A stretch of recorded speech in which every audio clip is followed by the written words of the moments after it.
The clock on your nightstand says 02:14 a.m. You are lying in a king-sized bed in a suburb that is too quiet for a man with your history. For 3 years, you have been a consultant. You have a lawn, a mortgage, and a neighbor who thinks you retired from a boring job in logistics. But inside the bottom drawer of your desk, inside a lead-lined pouch that blocks every signal on Earth, sits a black, unbranded mobile phone. It hasn't made a sound in 14 months. Then, it vibrates. The hum is low, but to your ears, it sounds like a gunshot. You don't hesitate. You don't wake your wife. You go to the kitchen, pull the phone from the pouch, and watch the screen glow a sickly neon green against the dark marble of your counter.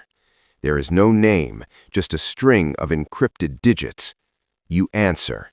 You don't say hello. You wait. The package was intercepted in Sector 7, a voice says.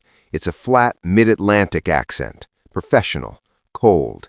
The local authorities are compromised. The embassy has gone dark. We need a kinetic solution for a high-value extraction. The client is a Tier 1 tech firm. The asset is their chief technology officer.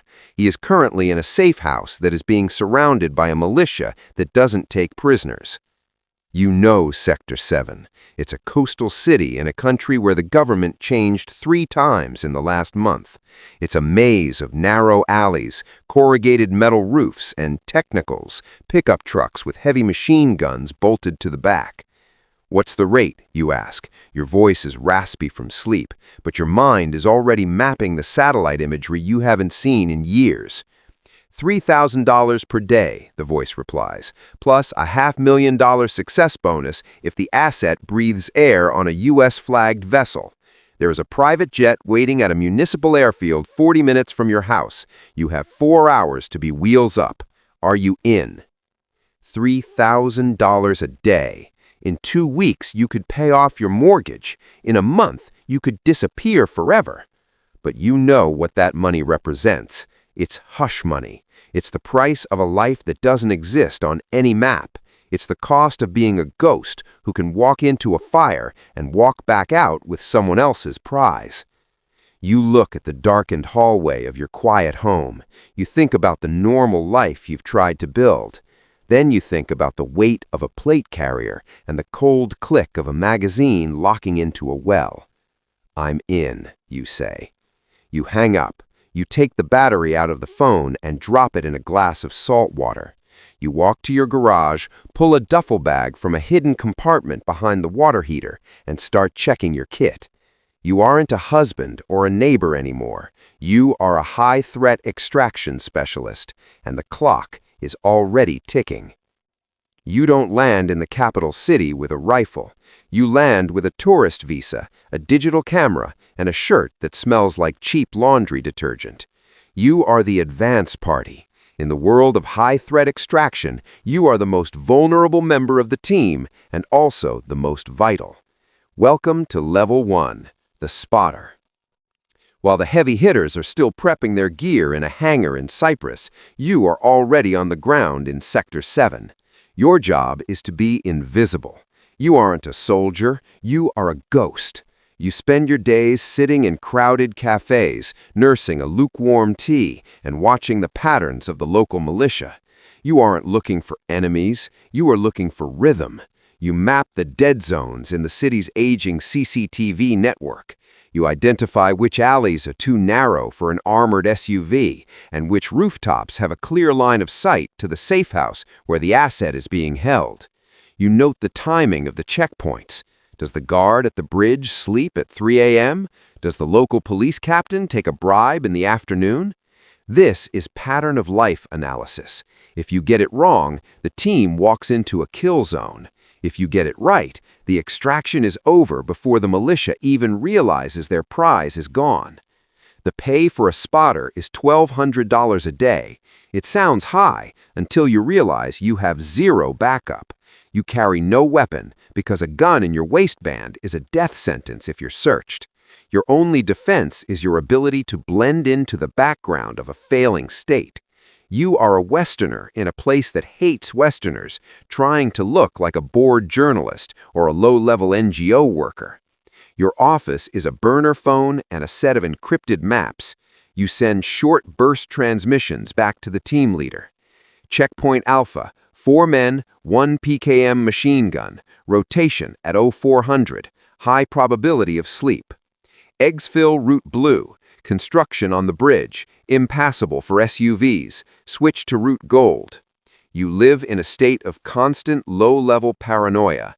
Every time a blacked-out car slows near you, your heart hammers against your ribs.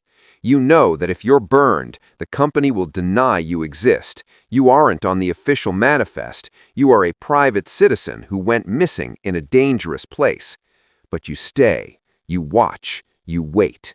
Because without your eyes, the breachers are blind. You are the one who finds the crack in the armor. You are the first step on the $3,000 a day ladder. The spotter has done his job. The patterns are mapped. The gaps in the malicious perimeter are identified. Now the quiet phase of the extraction ends, and the kinetic phase begins. You aren't here to blend in anymore. You are here to dictate the reality of the room. Welcome to Level 2, the Breacher. In a high-threat extraction, the X, the rescue point, is almost always a fortress. It's a reinforced villa, a basement in a crumbling tenement, or a shipping container in a guarded port.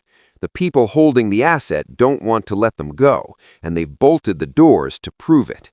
That is where you come in. You are the master of entry. Your kit is heavier than anyone else's on the team. You carry a thermal lance that can cut through a steel deadbolt in 6 seconds. You carry strip charges, plastic explosives designed to blow the hinges off a door without killing the person standing behind it. You carry a 12-gauge master key mounted under your rifle, loaded with powdered metal rounds that turn a padlock into dust. Your job is the most violent 10 seconds of the entire mission. When the team leader gives the green light, you are the first one at the door. You aren't just opening a path, you are creating overwhelming chaos. You trigger the flashbangs that turn the room into a whiteout of noise and light.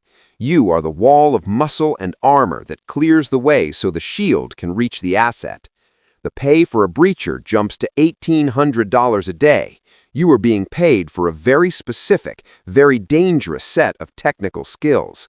If the charge is too big, you kill the asset. If it's too small, the door stays shut, the alarm goes off, and the team is trapped in a fatal funnel. There is zero margin for error. You live in the world of seconds. You practice the mechanical breach until your hands bleed. You learn the structural integrity of different types of concrete and steel. You know that once that door blows, you have exactly 3 seconds to dominate the room before the guards recover from the shock. You are the loudest man on the ladder. You are the one who breaks the world open so the team can slip inside. But once the door is down and the asset is secured, you become the rear guard. You are the one who stays in the doorway, providing cover fire, making sure no one follows the team back to the vehicles. You are the anchor. The door is off the hinges. The room is filled with the acrid smell of burnt plastic and flashbang dust. But as the team reaches the asset, the nightmare scenario unfolds. The militia didn't just guard him, they panicked. A stray round, a ricochet, or a deliberate act of violence has left the cargo bleeding out on a concrete floor. If he dies, the mission is a catastrophic failure. If he dies, the $500,000 bonus vanishes, and the team becomes just another group of armed men in a foreign jail. Welcome to Level 3, the Combat Medic. In a high-threat extraction, you aren't just a first aider, you are an elite medical operator who can perform surgery in the back of a bouncing SUV at 80 miles per hour.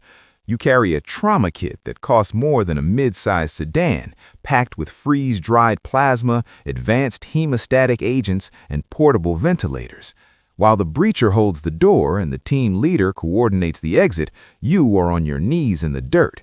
Your world is reduced to a 3-foot circle of blood and adrenaline. You have to stabilize a man who is in shock, plug a sucking chest wound, and prep him for a hot exfil all within 90 seconds. You don't have a hospital. You have a golden hour that, in this environment, is usually reduced to a golden 10 minutes. The pay for a medtech operator is $2,200 a day.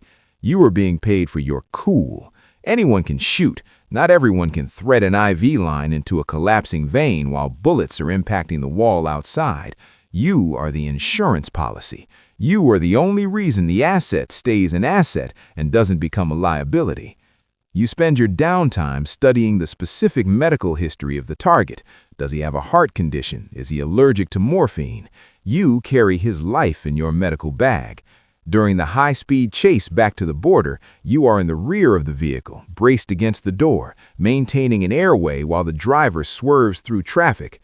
You are the lifeline. You are the one who ensures that the person the client paid millions to rescue actually makes it to the finish line.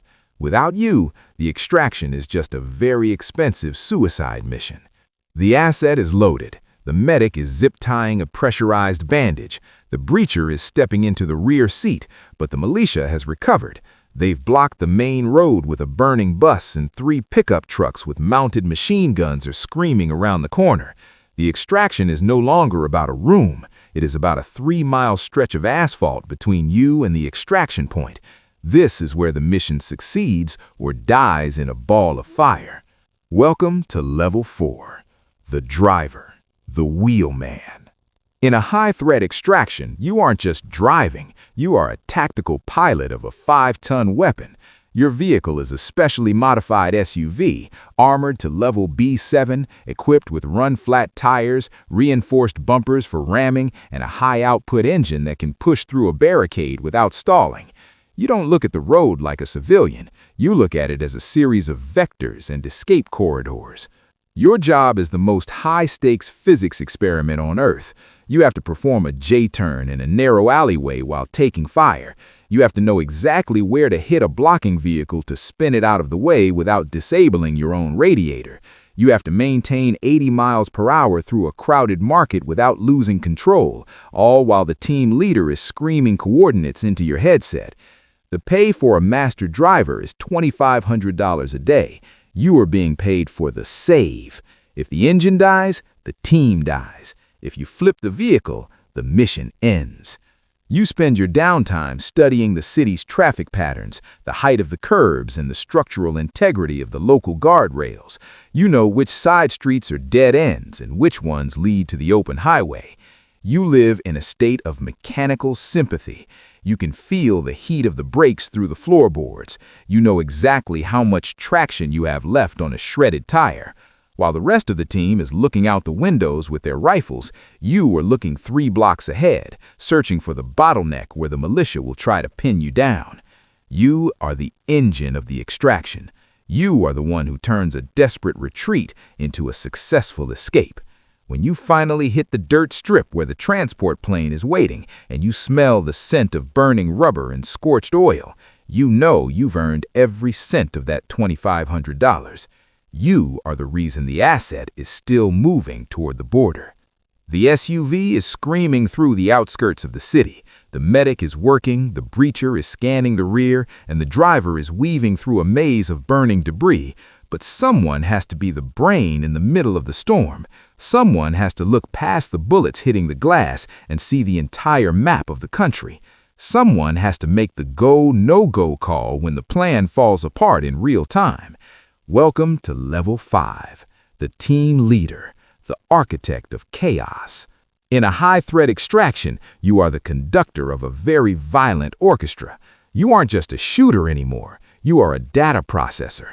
You have 3 radios in your ear, one for your team on the ground, one for the spotter who is calling out movements 2 miles ahead, and one for the command center back in Virginia or Dubai.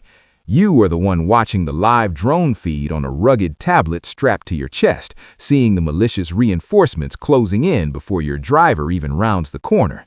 Your job is the most mentally exhausting role on the ladder. You have to balance the lives of your men against the safety of the asset. When the bridge is blown and the primary exfil route is gone, you don't panic. You have Plan B, Plan C, and Plan D memorized. You are the one who decides to ditch the armored cars and move the team into a local fishing boat, or to go firm in a basement and wait for the heat to pass. The pay for a team leader hits the $3,000 a day mark. You aren't being paid for your aim. You are being paid for your judgment. If you make a mistake, the team ends up on the evening news in orange jumpsuits. If you get it right, the asset is home for dinner and no one ever knew you were there. You are the one who manages the rules of engagement.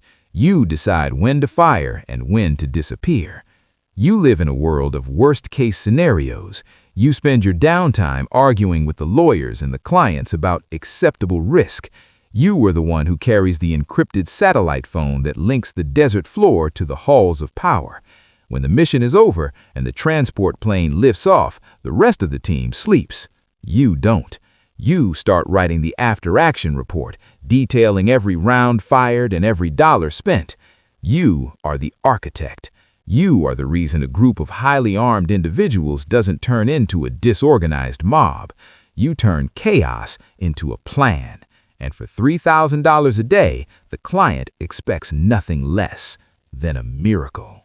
The transport plane has cleared the airspace of the hostile state. The team leader is closing his laptop, and the medic is finally sitting back, his gloves stained, but the asset's pulse steady.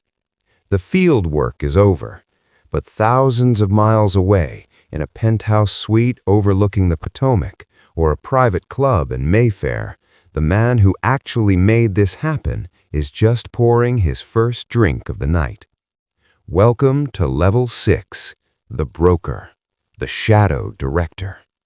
In the world of high-threat extraction, you don't carry a rifle. You carry a Rolodex and a series of offshore accounts that would make a Swiss banker sweat. You are the one who took the 2 a.m. call from the panicked CEO and told him it's handled. You are the one who negotiated the $5 million extraction fee, a price that includes the team's daily rates, the jet fuel, the bribes, and the hush money. Your job is the most dangerous kind of diplomacy. While the team leader was dodging bullets, you were on the phone with a corrupt general in the host country, wire transferring $200,000 to a shell company in the Cayman Islands to ensure the radar stayed dark for exactly 12 minutes. You are the one who arranged the ghost flight, a plane that doesn't appear on any civilian flight tracker. You are the one who handled the legal shield, ensuring that if the team had to use lethal force, the paperwork would call it unfortunate local instability. The earnings for the broker aren't measured in a day rate. You take a percentage. On a successful $5 million contract, your management fee might be $750,000 for a single week of work. You are the shadow director. You are the one who knows which politicians are on the take, which mercenary teams are actually reliable, and which assets are worth saving, and which ones are better left to their fate. But the cost of being the broker is total isolation. You don't have teammates, you have assets and vendors. You know the secrets that could topple governments. You know which accidents weren't accidents at all. You live in a world of encrypted servers and non-disclosure agreements. You are the ghost architect of the $3,000 a day ladder. You look at the after-action report.